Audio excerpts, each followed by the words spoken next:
I was standing in my own garage, phone pressed against my ear, listening to my wife climax with another man. Not a recording from weeks ago. Not a video I'd stumbled upon. This was happening right now, streaming live through the baby monitor I'd installed in our bedroom 3 days earlier. God, Tyler, we have to stop meeting like this, Rebecca panted between breaths. Kevin's going to be home in 20 minutes. 20 minutes. I checked my watch.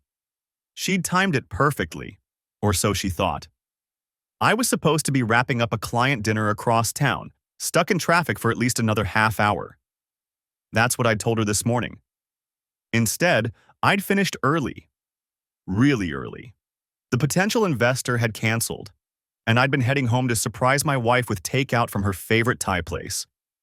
The containers sat on the passenger seat of my Audi, getting cold. I should have hung up. I should have burst through that door and confronted them both. But I didn't. Because 3 months ago, my business partner Greg had gone through his own divorce, and I'd watched him get absolutely destroyed in court. His wife's lawyer had painted him as an aggressive, controlling husband. No evidence, just her word against his. He'd lost custody of his kids, the house, and half his business. Greg had given me one piece of advice over whiskey last month. If you ever suspect anything, don't react. Document everything. Emotions lose cases. Evidence wins them. At the time, I'd laughed it off. Rebecca and I had been married for 6 years. Together for 9. We had a 4-year-old daughter, Emma. We had plans. A vacation to Costa Rica in 2 months. Talks about buying a bigger house in the suburbs. Maybe even another kid. But then small things started adding up. New lingerie I never saw her wear. Her phone suddenly having a passcode when it never had before.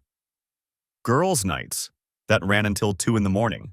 A gym membership she used religiously, though she'd always hated working out. The baby monitor had been Greg's idea. They're designed to be hidden, he'd said. Audio only is legal in your own home. Just don't tell anyone you're recording until you need to. I'd felt dirty buying it. Felt worse installing it behind our wedding photo on the dresser. For 2 days, I'd heard nothing but normal sounds. Rebecca watching TV, talking to Emma, singing in the shower. Then today, I'd checked the app during my canceled meeting. And there it was. When can we do this for real? Tyler's voice came through, younger than mine. Confident in that way men are when they think they're getting away with something.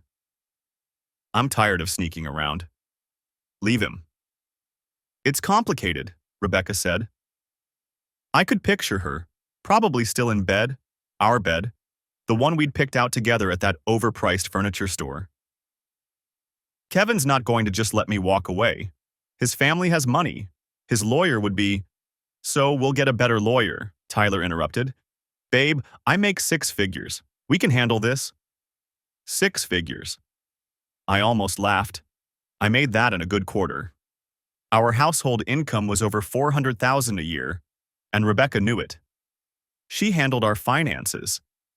She knew exactly what she stood to lose, or what she stood to gain, depending on how the divorce went. I need to think about Emma, Rebecca said, and hearing our daughter's name in this context made my hands shake. She deserves stability. She deserves a mom who's happy, Tyler countered. Look, I'm not trying to pressure you, but my lease is up in 2 months. I want us to get a place together. A real place. Make this official. 2 months. The same timeline as our Costa Rica trip. I wondered if she'd been planning to ask for a divorce before or after the vacation. Before, probably. Why waste a good trip on a dying marriage when she could take Tyler instead? I'll figure it out, Rebecca said. I promise. Just not today. Kevin's been stressed about work lately. If I bring up divorce now, he might what? Tyler asked. Get violent? No, Rebecca said quickly. Too quickly. No, Kevin would never. He'll make things difficult, financially. I need to be smart about this. There it was. The truth underneath all the justifications about happiness and stability. She was strategizing, planning. This wasn't a moment of weakness or a mistake she regretted. This was calculated. I heard movement, bed sheets rustling. "I should shower before he gets home," Rebecca said. "Can you let yourself out?" "Sure thing, babe. Same time Thursday?" "Thursday's good. Emma has dance class until 5 and Kevin has that conference call with the West Coast team." She had my schedule memorized. Every gap, every opportunity. How long had this been going on? Weeks? Months? The water started running. I heard Tyler moving around our bedroom, probably getting dressed. Then footsteps on the stairs, the back door opening and closing. I sat in my car for another minute, forcing myself to breathe normally. My heart was hammering so hard I could feel it in my throat. Part of me wanted to storm inside, to scream, to throw things. The other part, the part that had watched Greg lose everything, knew better. I pulled out my phone and stopped the recording. 3 hours and 42 minutes of audio, the last 30 minutes of which would change everything. Then I called Greg. "I need that lawyer's name," I said when he picked up. "The one you wish you'd hired first." "Oh no," Greg said. "Kevin, what happened?" "Not over the phone," I said. "Can you meet me somewhere, now?" "Send me the address. I'll be there in 15. I gave him the location of a bar 3 blocks from my house, far enough that Rebecca wouldn't see my car if she looked outside, close enough that I could get home at the right time. I was already in the Audi when Greg called back. "The Oak on 5th. 20 minutes, he said, and hung up. I sat there in the parking lot of the Thai place, the takeout container still warm in the passenger seat. Rebecca's favorite, Pad See Ew with extra broccoli. I'd picked it up on the way home from what was supposed to be a client dinner, thinking I'd surprise her. The irony wasn't lost on me. My phone showed 8:47 p.m. Tyler would be gone by now. He'd said something about leaving through the back door. Apparently, this wasn't his first time sneaking out of my house like a teenager dodging curfew. I pulled up the baby monitor app one more time. The bedroom was empty, the wedding photo on the dresser visible in the frame. Rebecca had positioned the monitor perfectly when we'd first set it up for Emma, back when she was an infant and we'd actually been happy. Or at least, I thought we'd been happy. The audio was silent now except for the faint sound of running water. She was in the shower, washing him off. I closed the app and started driving. The Oak was the kind of place where businessmen went to drink expensive bourbon and pretend they weren't hiding from their families. Greg was already at a corner booth when I arrived, a rocks glass in front of him and another waiting across the table. "You look like hell," he said as I slid in. "I feel worse." He pushed the glass toward me. "Drink first, then we talk." I took a sip. The burn helped focus me, pulled me back from the edge of whatever spiral I'd been heading toward in the car. Greg watched me with the kind of patience that came from experience, his own fresh wounds still raw enough that he recognized mine. "How much did you get?" he asked. 23 minutes, audio and video, both of them clear as day. Her telling him about the Costa Rica trip she's been planning, how she's going to file right after we get back. Him pushing her to do it sooner, talking about his lease ending in 2 months. Greg's expression didn't change, but something hardened in his eyes. "That's good. That's really good, Kevin. Did she say anything about Emma?" "She said Emma would adjust, that kids are resilient." The words tasted bitter. Tyler asked if she was worried about custody, and Rebecca laughed. "Said with my work schedule, no judge would give me primary." "She's wrong about that." Greg finished his drink and signaled for another. "Especially with what you've got. But we need to be smart about how we use it. That's why I called you. I've got a guy, Daniel Shaw. He handled my divorce. Well, he tried to. Would have done better if I'd had evidence like yours instead of just suspicions and credit card statements." Greg's jaw tightened. "He's expensive, but he's a shark. Doesn't mess around with mediation unless it's strategically useful. You want to talk to him?" "Tomorrow?" "Tonight if you want. He keeps late hours for clients who need discretion. Greg pulled out his phone, fired off a text. I'm telling him it's urgent. You got the recordings backed up? Cloud storage, 3 different locations. Emailed to myself. Downloaded to an external drive that's in my office safe. Good. Shaw's going to want copies, but keep the originals secure. Don't tell Rebecca you have them. Don't hint. Don't get drunk and confront her.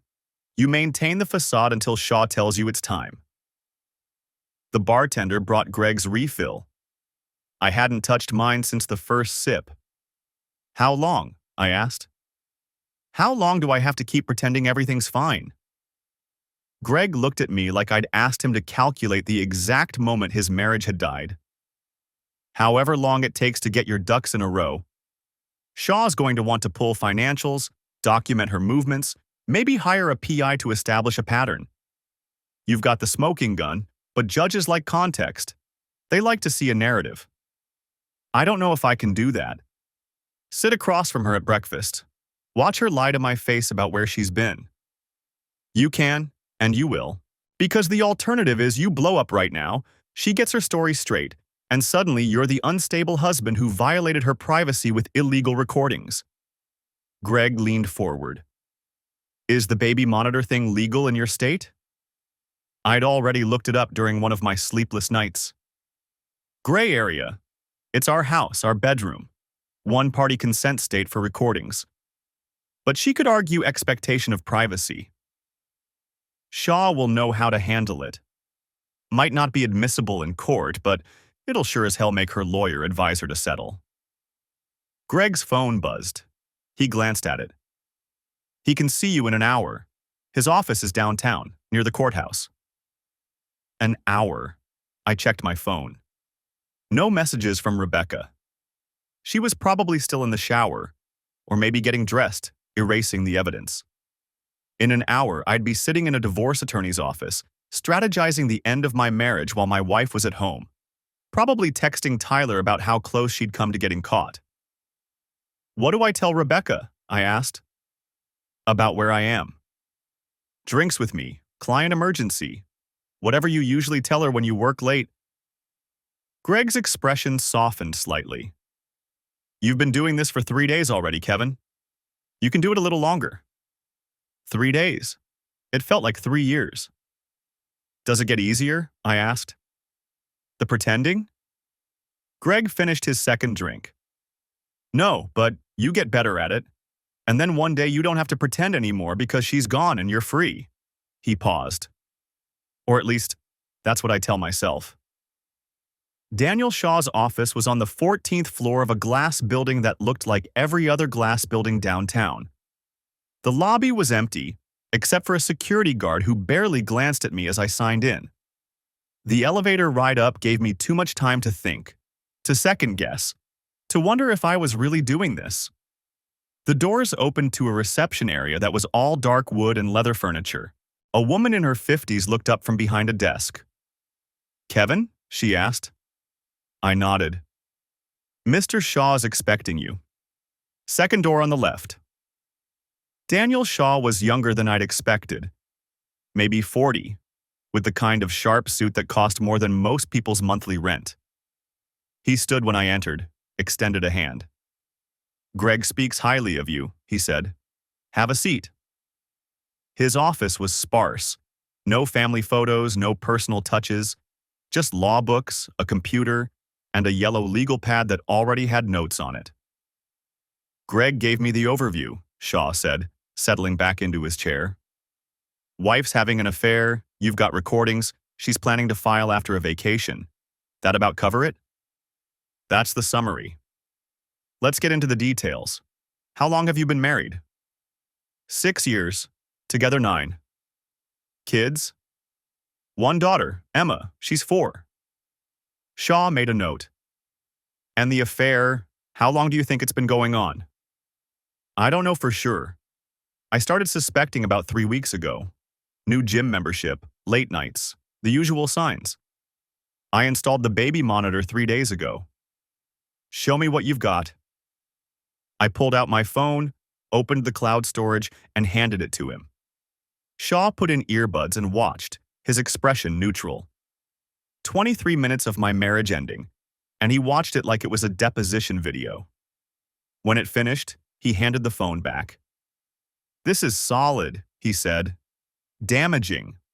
But we need to talk about admissibility." Greg mentioned that. The recording itself might not make it into court, depending on how her attorney argues it. But it doesn't matter. What matters is that she knows you have it when the time comes. It's leverage. Shaw leaned forward. "Here's what's going to happen. You're going to go home tonight and act like nothing's wrong. Tomorrow, you're going to bring me every financial document you can access. Bank statements, investment accounts, retirement funds, property deeds. I need to know what we're protecting.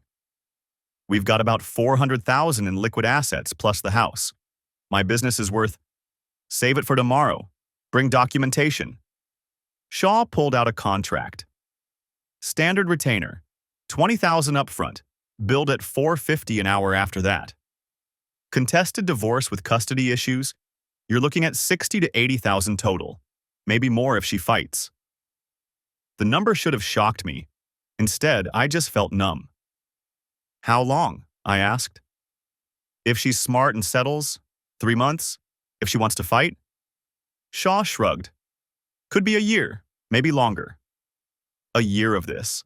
A year of pretending. I signed the contract. The next morning, I woke up before my alarm.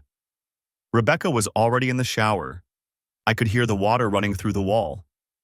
I lay there staring at the ceiling, listening to her hum something I didn't recognize. 3 days ago, that sound would have been normal, comforting even. Now it made my stomach turn. I got up, got dressed, made coffee.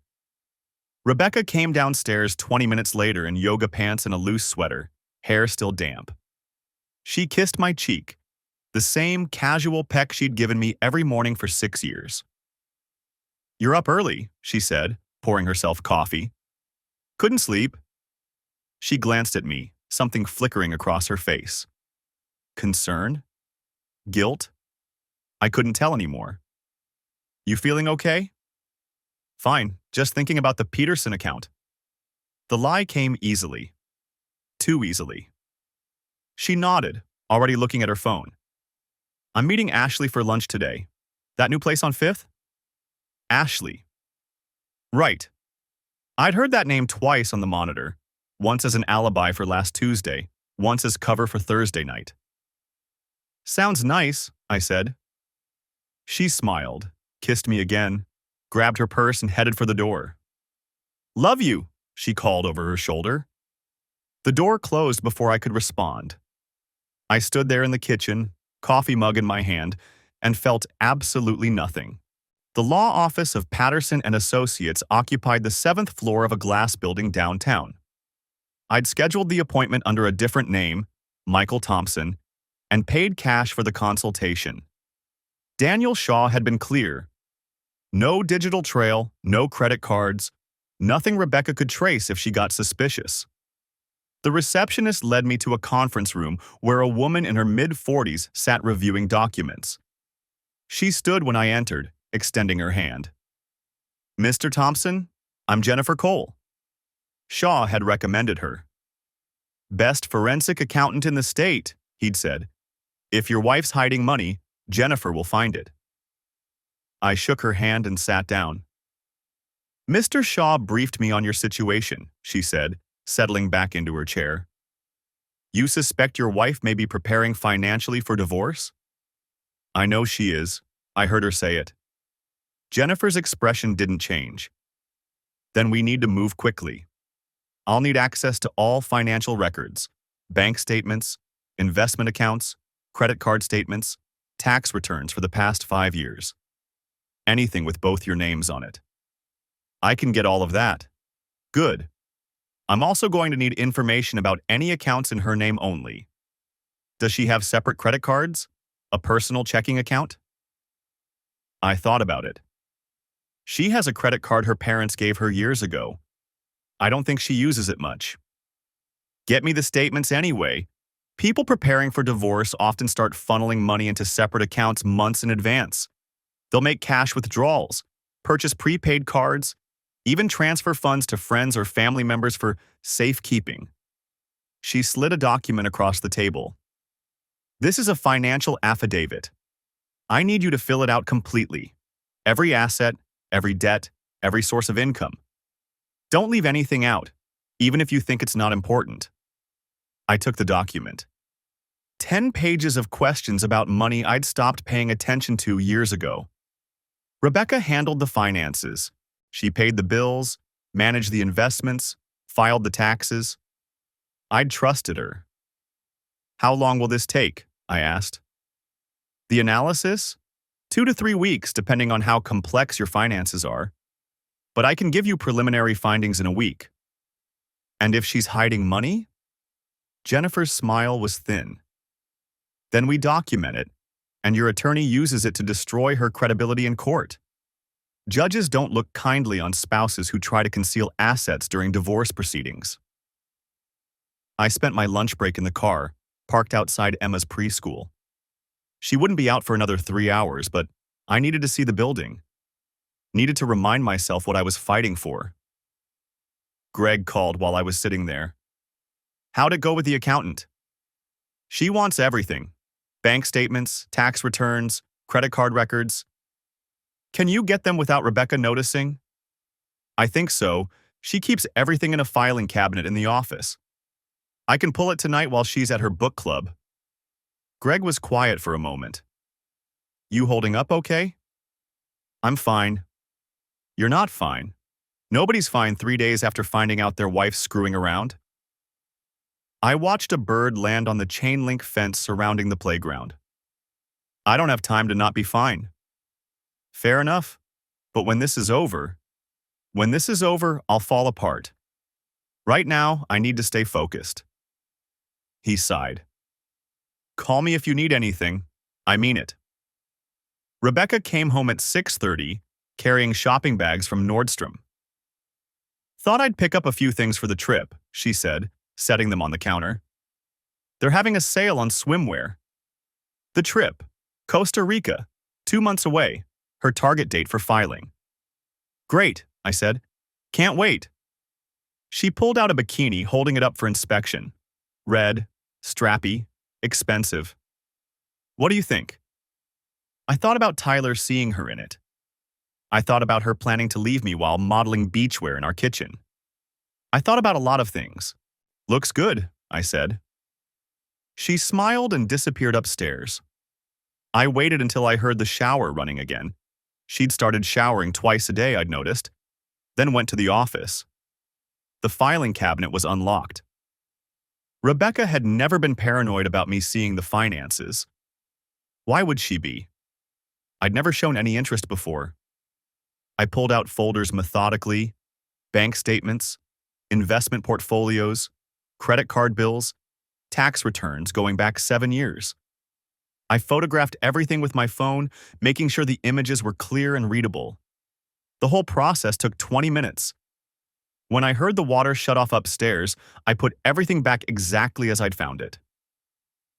That night, after Rebecca fell asleep, I transferred the photos to my laptop and started going through them. I wasn't an accountant, but I could read numbers well enough. The joint checking account showed regular deposits, my business income, her freelance work. Nothing unusual there. The credit card statements were more interesting. Charges at restaurants I'd never been to. Hotels in the city. She'd claimed those were for girls' weekends with Ashley and Morgan. A jewelry store purchase for $800 3 months ago. I'd never received any jewelry. I made notes, dates, amounts, locations. Then I found the statement for the credit card from her parents. The one she supposedly didn't use much. Cash advances. 12 of them over the past 6 months, ranging from $200 to $500. Total, $4,300. I sat back in my chair. $4,000 in cash, withdrawn in increments, small enough not to trigger any flags. Money that never appeared in our joint account. Money that had simply vanished. Jennifer had been right. I took screenshots of everything and emailed them to her secure server. Then I closed the laptop and sat in the dark office, listening to my wife breathe peacefully in our bed upstairs. The next morning, Daniel Shaw called. Jennifer sent me her preliminary findings. We need to meet. When? Today. Can you make 4 o'clock? I checked my calendar. I had a meeting with a client at 3, but I could move it. I'll be there. Shaw's office felt different this time. More real. The first visit had been theoretical, gathering information, making plans. This felt like the beginning of something I couldn't take back. He had documents spread across his desk when I walked in. Your wife's been busy, he said without preamble. Jennifer found the cash advances you flagged, plus wire transfers to an account we're still tracing. Looks like she's moved about $12,000 out of your joint assets over the past 8 months. $12,000. Where'd it go? That's what Jennifer's working on. Could be a separate account in her name. Could be with a family member. Could be literal cash hidden somewhere. He leaned back in his chair. The good news is this establishes a pattern of financial deception. When we get to court, this matters. And the bad news? The bad news is $12,000 isn't enough to move on yet. We need to wait, let her continue, document everything. The more she hides, the stronger our case. I thought about that. Thought about watching her steal from our family for another 2 months. How much longer? At least until you have everything else in place. Custody evaluation scheduled, temporary parenting plan drafted, complete financial discovery. We're talking 6 to 8 weeks minimum. 6 to 8 weeks of pretending, of kissing her goodbye, of listening to her lie. I can do that, I said. Shaw studied me for a long moment. Most people can't. They get angry, they confront, they blow everything up. You sure you can hold it together? I thought about Emma, about the house, about everything I stood to lose if I let emotion win. I'm sure. He nodded slowly. Then we keep going. I spent the next week playing the part of the devoted husband. I'd perfected it over the past few days. The tired smile when I came home, the kiss on her cheek that lasted exactly long enough to seem genuine. The mundane questions about her day that I already knew the answers to because I'd been listening through the baby monitor. Tyler had been over twice more. Once on Tuesday afternoon while I was supposedly in back-to-back meetings. Once on Thursday morning after I'd left for the office. Each time, I sat in my car 3 blocks away, baby monitor app open, recording every word, every sound, every piece of evidence that would matter when Shaw filed the papers. The Thursday session had been particularly useful. Rebecca had asked Tyler about his lease again. 6 weeks left, he'd said. I can't keep waiting, Beck. We need to make a plan. We have a plan. Costa Rica is in 7 weeks. I file right after. Clean break. Why wait? Just tell him now. Get it over with. Because timing matters. Her voice had that patient, condescending edge she used when explaining something she thought was obvious. If I file now, he'll have time to move assets around. His accountant will help him hide income. But if I wait until right after the vacation, everything's still accessible. The joint accounts are full because he always loads them up before trips. The business books are clean because tax season just ended, and he won't see it coming. I'd wanted to laugh at that. She had no idea I'd already moved $180,000 into an account she didn't know existed. One I'd opened 3 years ago as an emergency business fund that had never made it onto our joint financial disclosures. Shaw had been very interested in that detail. What about the money I gave you? Tyler had asked. Safe. My sister's holding it. Once the divorce is final, I'll have that plus half of everything Kevin's built. So it was her sister. Jennifer Cole would find that useful. If Rebecca's sister was holding stolen marital assets, she could be liable too. Shaw had mentioned something about fraudulent transfer claims. I'd ended the recording and driven to the office where I'd spent 4 hours on a conference call about a commercial property acquisition in Phoenix. Normal life, continuing alongside the catastrophe. It felt surreal. Friday evening, Rebecca announced she was going out with her girlfriends. "Just drinks," she'd said, touching my arm. "Melissa's having a rough week. I should be home by 11. I'd nodded, already knowing she was meeting Tyler at the hotel bar downtown, the same one they'd been to twice before, according to the credit card statements Jennifer had pulled. Rebecca thought she'd been clever using the card I'd given her for household expenses. She hadn't realized I got detailed transaction reports sent to an email address she didn't monitor. After she left, I gave Emma her bath, read her 3 picture books about a mouse who wanted to be a ballerina, and tucked her into bed. She fell asleep holding her stuffed rabbit, one small hand curled against her cheek. I stood in her doorway longer than usual, watching her breathe. This was what mattered. Not the house, not the money, not even the betrayal. Just making sure that when this was over, Emma was safe and stable and had at least one parent she could trust. I went downstairs and texted Greg. "She's out. Tyler's hotel again." His response came immediately. "You gonna follow?" "No point. I know where she is. Shaw has the credit card records." "Smart. Beer?" "Can't. Emma's asleep upstairs." "Right. How you holding up?" I stared at the question for a long moment before typing, "Fine." It wasn't true, but it was all I had. Shaw called Saturday morning while I was making pancakes. Emma was in the living room watching cartoons, and Rebecca was still in bed. She'd come home at 12:30 a.m., smelling like hotel soap and wine. "Quick update," Shaw said. "Jennifer found the account. Your wife's sister opened it 8 months ago. There's currently $11,400 in it. Wire transfers match the cash advances almost exactly, minus a few hundred here and there. Can we prove Rebecca knew about it?" "Jennifer's working on that. But the timing's suspicious enough that any judge will connect the dots. Woman starts pulling cash advances the same month her sister opens a new account? Not a coincidence." "What about Tyler?" "Still digging. He works in medical sales, makes about $140,000 a year. Divorced 3 years ago, no kids. Rents a condo in Riverside. Lease ends July 15th, which lines up with what you heard on the recordings. July 15th. 6 weeks from now. 2 weeks before Costa Rica. One more thing," Shaw continued. "I want you to go on that vacation." I almost dropped the spatula.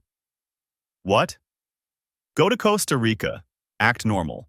Let her think everything's fine. The more confident she feels, the less likely she is to start moving assets or preparing her own case. Plus, it establishes that you were still trying to make the marriage work right up until you discovered her infringement. Makes you look better in court. You want me to spend a week in paradise with a woman who's planning to destroy me. I want you to spend a week securing your daughter's future. Can you do that?" I flipped a pancake, watching it brown. "Yeah, I can do that." "Good. We'll file 3 days after you get back. That gives us 7 more weeks to document everything. Keep listening. Keep recording. And Kevin?" "Yeah?" "Don't slip. Don't give her any reason to suspect. You've done great so far. Just keep going." I hung up as Emma wandered into the kitchen, dragging her rabbit by one ear. "Pancakes ready, Daddy?" "Almost, sweetheart." She climbed onto her chair, swinging her legs. "Is Mommy awake?" "Not yet. She's tired." "She's always tired lately." I set a pancake in front of her, shaped like a bear. "Yeah, she is." Emma drowned it in syrup, oblivious to the fact that her mother was upstairs sleeping off a night with another man, that her father was building a legal case that would tear the family apart, that in 7 weeks everything she knew would change. I envied her that innocence. Rebecca came downstairs an hour later, wearing yoga pants and one of my old college sweatshirts. She poured coffee, kissed Emma's head, and smiled at me. "Morning." "Morning. Sleep okay?" Like a rock, Melissa kept ordering wine. I probably shouldn't have driven home. The lie came so easily.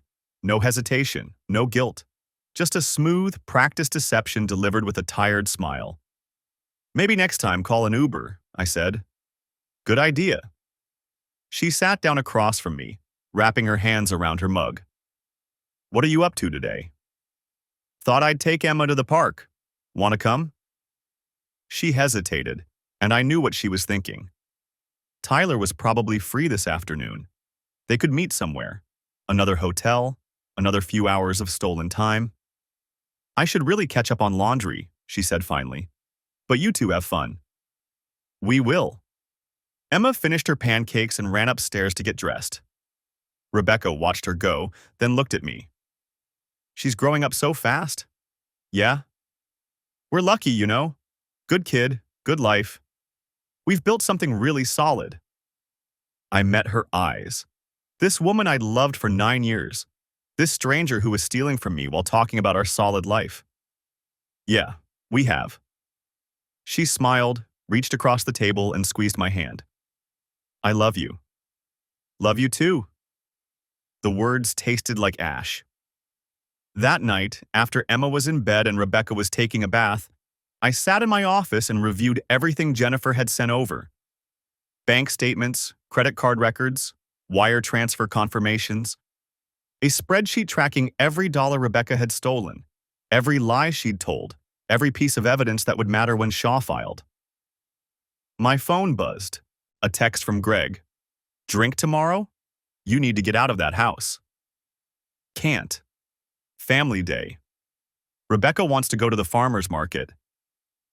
You're a better man than me. I wasn't sure about that.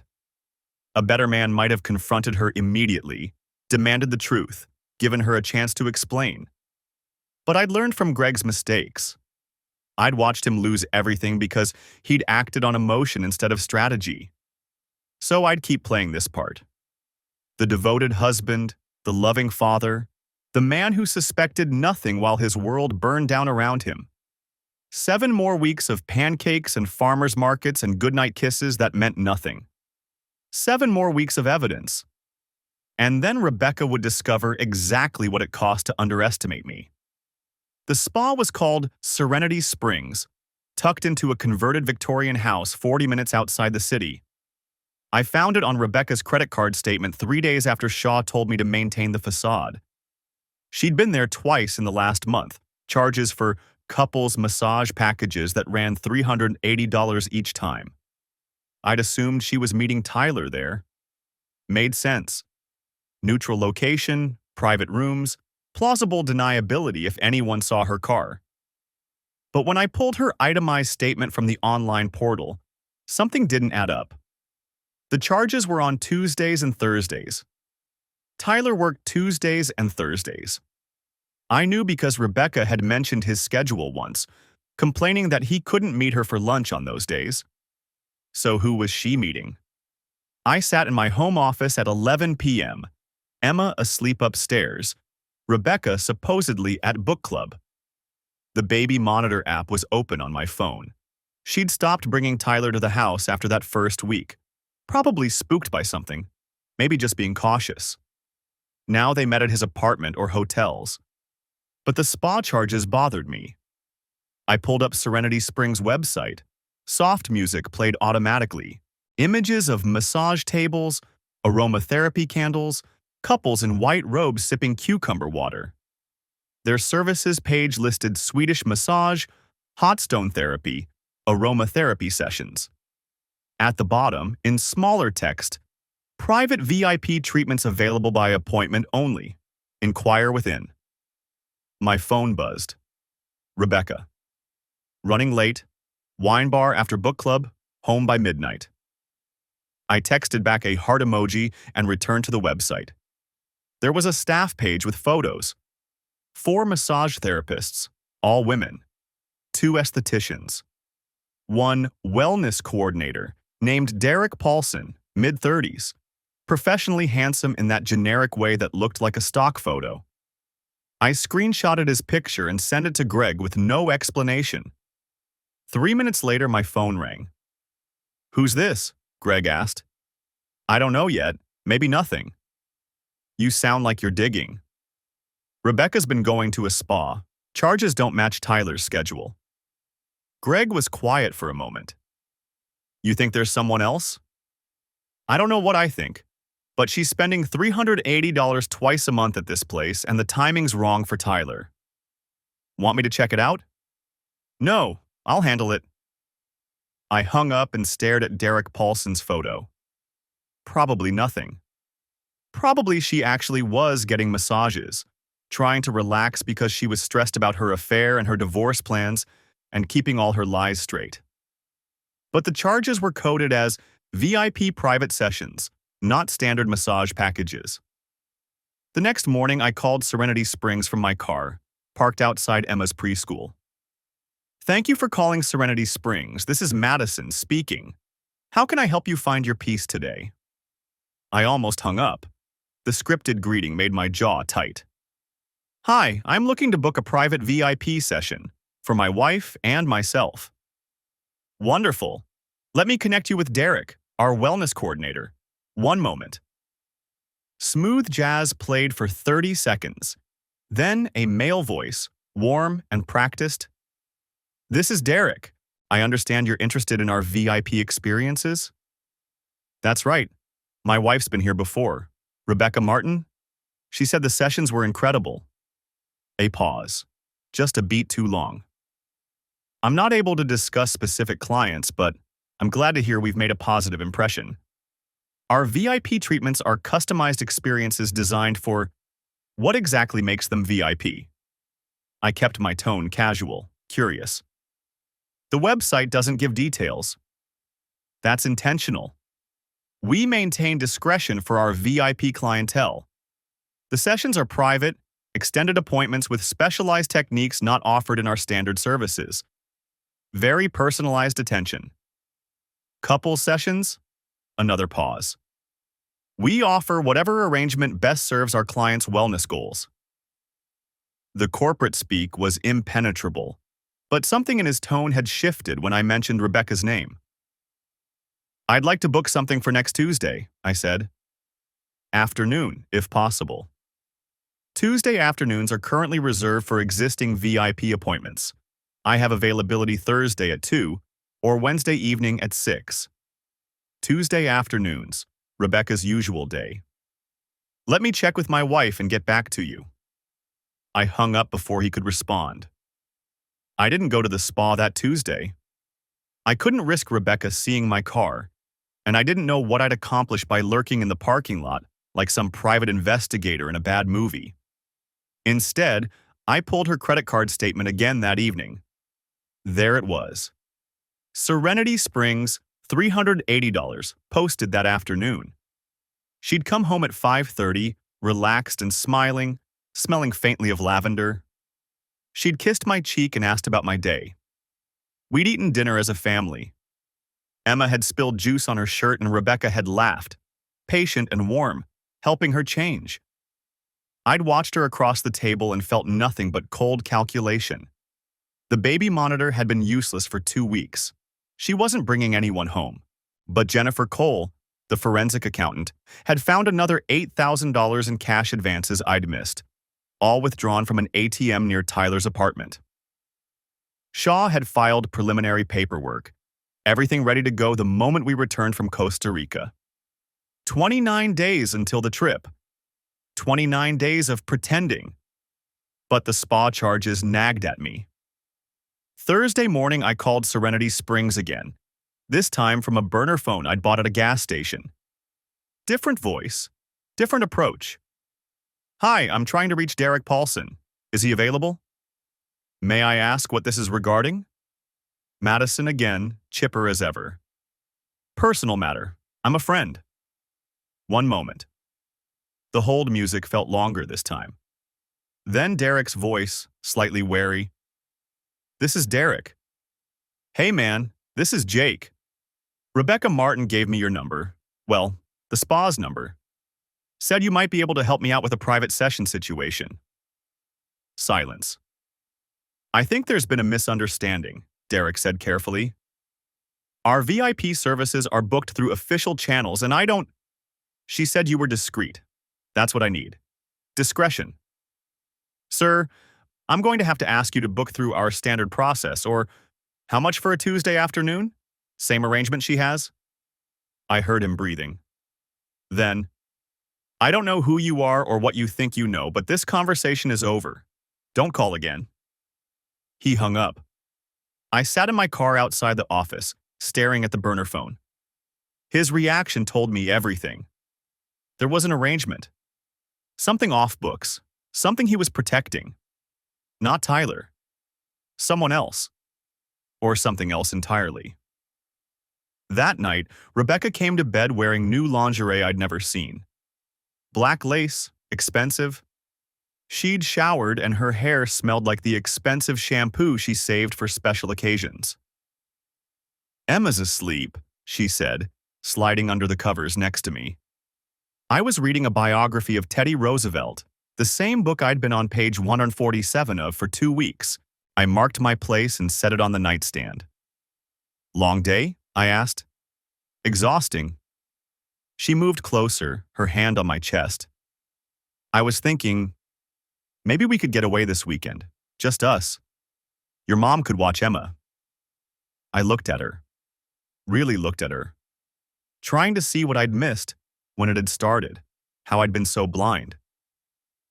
"I thought you wanted to save money for Costa Rica," I said. "We can afford both. I miss you. Miss us." Her hand slid lower. I caught it gently, brought it to my lips and kissed her knuckles. "I'm exhausted too," I said. "Rain check?"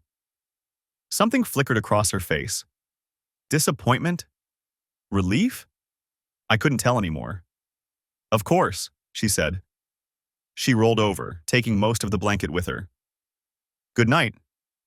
"Good night." I waited until her breathing evened out, then picked up my phone. The baby monitor app showed Emma's room, peaceful and still. I switched to my email and found the message from Shaw I'd read 3 times already. "Everything's in place. Maintain course. Don't deviate." I typed back, "What if there's more than one affair?" His response came 2 minutes later. "Doesn't matter. We have enough. Don't go looking for additional pain." But I was already looking. I pulled up the Serenity Springs website again, scrolling through their services, their testimonials, their carefully curated images of peace and wellness. At the bottom of the About Us page, there was a photo of the staff. I zoomed in on Derek Paulson, standing slightly apart from the massage therapists, his smile professional and distant. Rebecca stirred beside me. I closed the browser and set the phone down. 27 days until Costa Rica. 27 days to decide if I needed to know everything, or if Shaw was right. If the evidence we had was enough, and digging deeper would only hurt worse. I stared at the ceiling and listened to my wife breathe, and knew I wouldn't be able to stop myself from finding out. I pulled into the Serenity Springs parking lot at 9:47 a.m. on Tuesday, 3 days after my call with Derek Paulson. Shaw had been clear. We didn't need this. We had the financial evidence, the recordings, enough documentation to bury Rebecca in court. "Don't get greedy," he'd said. "Don't risk tipping her off." But I couldn't let it go. $380 twice a week for months. Derek's carefully evasive answers. The timing that didn't match Tyler's schedule. The spa occupied a converted Victorian mansion on the edge of town, all tasteful gray paint and white trim, surrounded by manicured gardens. A discreet sign by the entrance. 5 cars in the lot, including a silver Mercedes I recognized from our garage. Rebecca's car. My hands tightened on the steering wheel. She'd told me this morning she had errands. Target, the dry cleaners, maybe lunch with her friend Ashley. I'd watched her leave at 9:15, tracking her phone on the app I'd installed while she slept. The app Greg had recommended, the one that ran invisibly in the background. She'd driven straight here. I'd parked 3 spaces down, angled so I could see the entrance. The building had large windows on the first floor, frosted for privacy but letting light through. I could make out movement inside but no details. My phone buzzed. Greg. You at the spa? I'd told him my plan last night over drinks. He'd called me an idiot, then asked what time I was going. Yeah, her car's here. Don't do anything stupid, just watch. I set the phone down and waited. At 10:23, the front door opened. Rebecca emerged, and she wasn't alone. A man walked beside her, his hand resting on the small of her back. Mid-30s, athletic build, wearing fitted black pants and a charcoal polo with the Serenity Springs logo embroidered on the chest. They were laughing about something, her head tilted toward him in that way she used to tilt toward me. They stopped at the bottom of the steps. He said something I couldn't hear. She touched his arm, let her hand linger there for 3, 4, 5 seconds. Then she glanced around the parking lot. I slid lower in my seat, and he leaned in, kissing her cheek. Not a professional goodbye. Too familiar. Too intimate. She walked to her Mercedes. He watched her go, hands in his pockets, still smiling. I raised my phone and took 4 photos in quick succession. Rebecca pulled out of the lot at 10:26. The man, I assumed Derek Paulson, though I hadn't gotten a clear look at his face, went back inside. I sat there for another 10 minutes, forcing myself to breathe normally. Then I got out of the car. The reception area smelled like eucalyptus and lavender. Soft instrumental music played from hidden speakers. A young woman behind the desk looked up with a practiced smile. Good morning. Do you have an appointment? I'm thinking about booking something for my wife, I said. It's our anniversary next month. She's mentioned this place a few times. How wonderful. We have several packages that would be perfect for... Actually, she specifically mentioned the VIP private sessions. With Derek? I kept my expression neutral, curious but not suspicious. She said they were incredible. The receptionist's smile faltered for just a fraction of a second. Oh, Derek's sessions are very popular. They do book out pretty far in advance. What exactly do they include? I want to make sure it's worth the investment. It's a fully customized experience, she said, her tone shifting into rehearsed marketing speak. Derek assesses each client's specific needs and creates a personalized treatment plan. Deep tissue work, aromatherapy, energy balancing, hydrotherapy, whatever will provide the most benefit. Sounds intense. Is it always one-on-one? The VIP sessions are completely private, yes. That's part of what makes them special. And they're always with Derek specifically? Another hesitation. Derek is our wellness coordinator. He personally handles all VIP bookings. I nodded slowly, as if considering.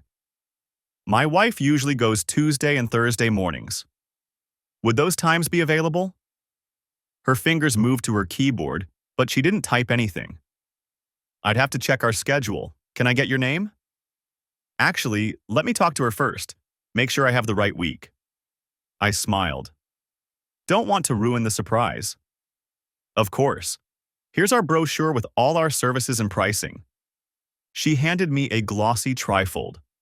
I thanked her and left. Back in my car, I opened the brochure. Standard spa offerings, massages, facials, body wraps. The VIP private session was listed at the bottom. A bespoke wellness experience tailored to your unique needs. $380 per 90-minute session. 90 minutes, twice a week, for months. I took photos of the brochure, then pulled up the tracking app.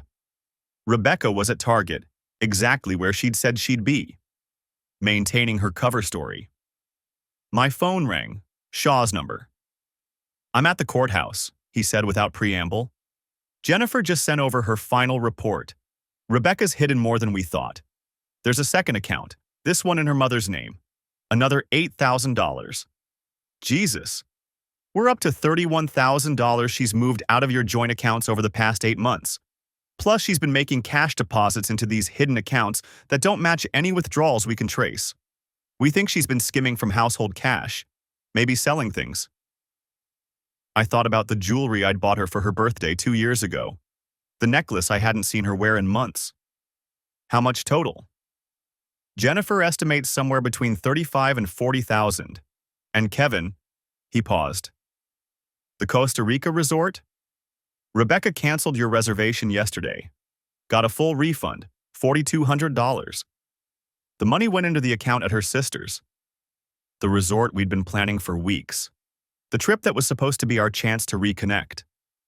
She's accelerating, I said. Looks like it. My guess? She's planning to file sooner than we thought. Maybe she's worried you're catching on. I stared at the spa entrance, remembering Derek's hand on Rebecca's back. I'm at the spa, Serenity Springs.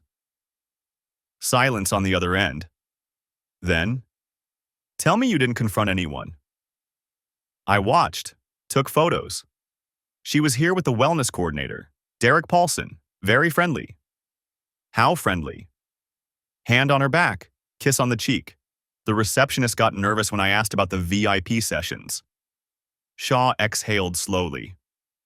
Okay, send me the photos. This might actually help. Shows a pattern of deception, multiple relationships. But Kevin, you need to stop investigating now. We have everything we need. More than enough. What if there's more? Then we'll find it in discovery. Right now, your job is to keep playing the devoted husband. Can you do that? I watched a woman in yoga pants enter the spa, her gym bag over her shoulder. Normal. Innocent. The kind of place Rebecca could visit twice a week without raising suspicion. Except nothing about this was innocent. Yeah, I said. I can do that.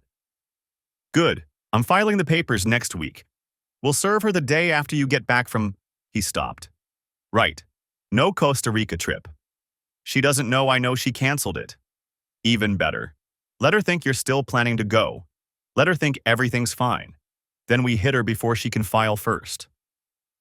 I ended the call and sat there, staring at Rebecca's contact photo on my phone. Taken last summer at the beach, Emma on her shoulders, both of them laughing. I'd looked at that photo 1,000 times. Now I couldn't remember what I'd seen in it. The front door of the spa opened again.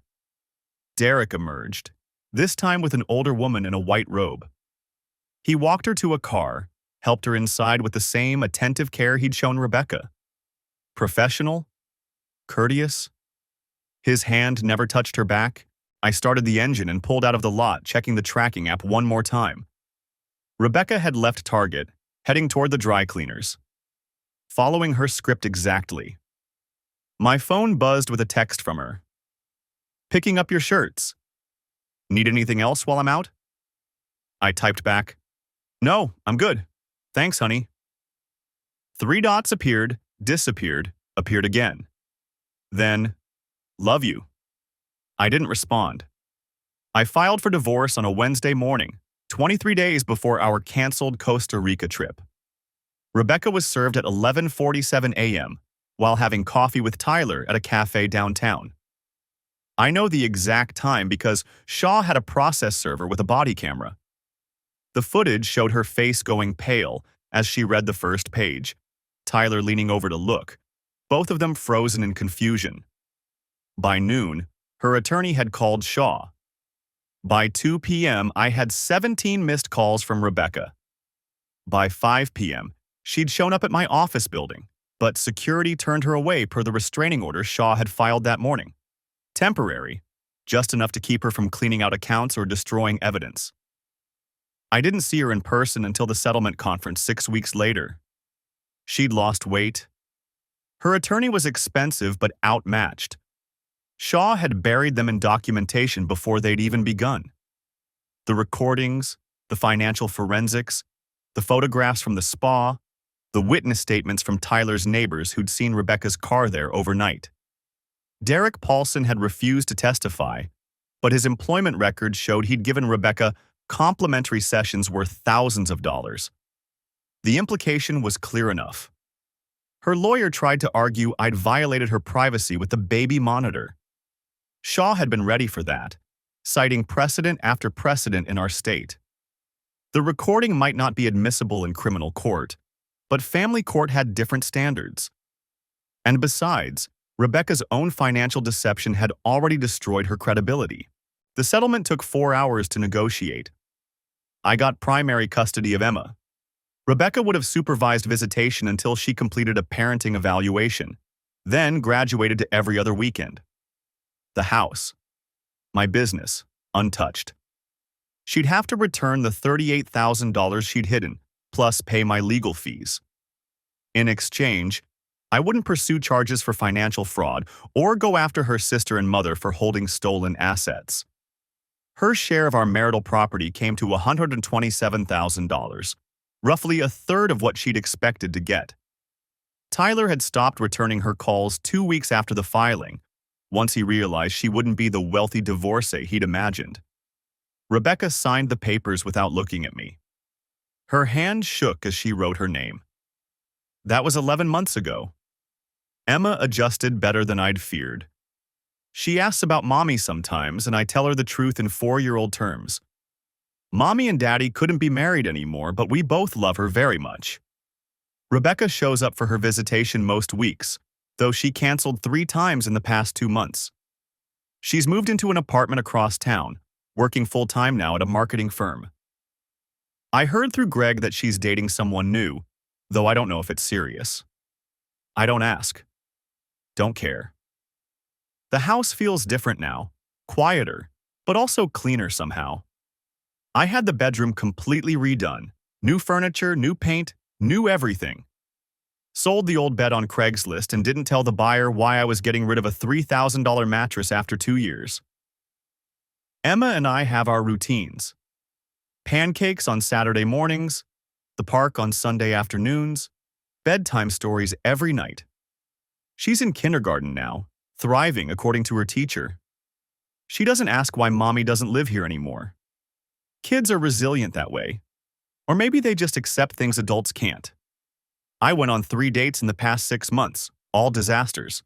Couldn't get past the first drink without wondering what they were hiding, what I wasn't seeing. Greg says it'll get easier, that I'll learn to trust again. I'm not convinced. But I have Emma. I have my business, which has grown 30% since the divorce.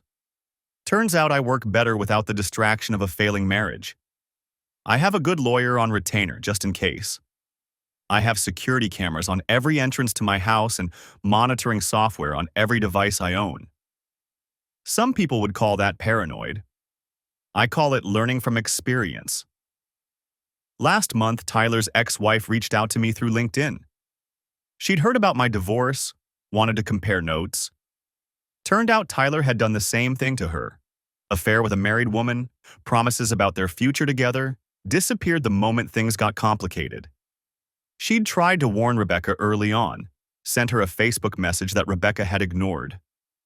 Some people have to learn the hard way, she'd written. I didn't respond. What was there to say? The thing nobody tells you about betrayal is how it changes your perception permanently. I see couples now, at restaurants, in parks, walking hand in hand, and I wonder which one is lying. Who's checking their phone in the bathroom? Who's got a second life tucked away in hotel rooms and spa appointments? Maybe they're genuinely happy. Maybe they're honest. Maybe I'm just broken now, unable to see love without looking for the cracks. Emma asked me last week if I was going to marry someone else someday. We were driving home from dance class, her small voice coming from the back seat. I don't know, sweetheart, I'd said. Maybe. Would that be okay with you? She'd thought about it seriously, the way kids do when you treat their questions with respect. Only if she's nice, and if she likes pancakes. Deal. I don't know if I'll ever remarry. Don't know if I'll ever be able to sit across from someone at breakfast without wondering what they're really thinking, who they're really texting, what they're planning that I can't see. But I know this. I'll never be that trusting again. Never assume that love is enough, that history matters, that shared memories and inside jokes and a child together means someone won't betray you while planning a vacation to Costa Rica. Greg was right about documentation. Evidence did win the case. But he was wrong about one thing. It doesn't get easier. You don't heal from this kind of betrayal. You just learn to build your life around the scar tissue. Sometimes, late at night when Emma's asleep and the house is quiet, I think about the version of me who stood in that garage 11 months ago, listening to his wife with another man. The version who still had choices, who could have confronted her immediately, who could have tried counseling or reconciliation or any of the paths I didn't take. I don't regret the choice I made. The strategic approach, the careful documentation, the cold calculation that won me custody of my daughter and protected my assets. That was the right call. But I do mourn the person I was before I had to make it. The man who came home with Thai food, planning to surprise his wife. The man who thought love and loyalty were the same thing. The man who could look at his wedding photo and see a future instead of evidence. That man died in the garage that night, listening to his marriage end in real time through a baby monitor app. I'm what's left. Harder, smarter, lonelier. A good father. A successful businessman. A cautionary tale. And if there's a lesson in all this, it's simple. Trust is a luxury you can't afford to give freely. Verify everything. Protect yourself. Document the truth. Because the person sleeping next to you, sharing your bed and your life and your child, might be planning your destruction while you're stuck in traffic, thinking about Thai food and second chances. And by the time you figure it out, the only question that matters is whether you saw it coming soon enough to survive. I did. Barely. Emma and I are building something new now. A life that's smaller but honest, careful but real. She'll grow up knowing that sometimes love isn't enough, that people disappoint you, that you have to protect yourself. But she'll also know her father fought for her. That when everything fell apart, I chose her first. That's not the ending I wanted 11 months ago. But it's the one I earned. And some days, that's enough.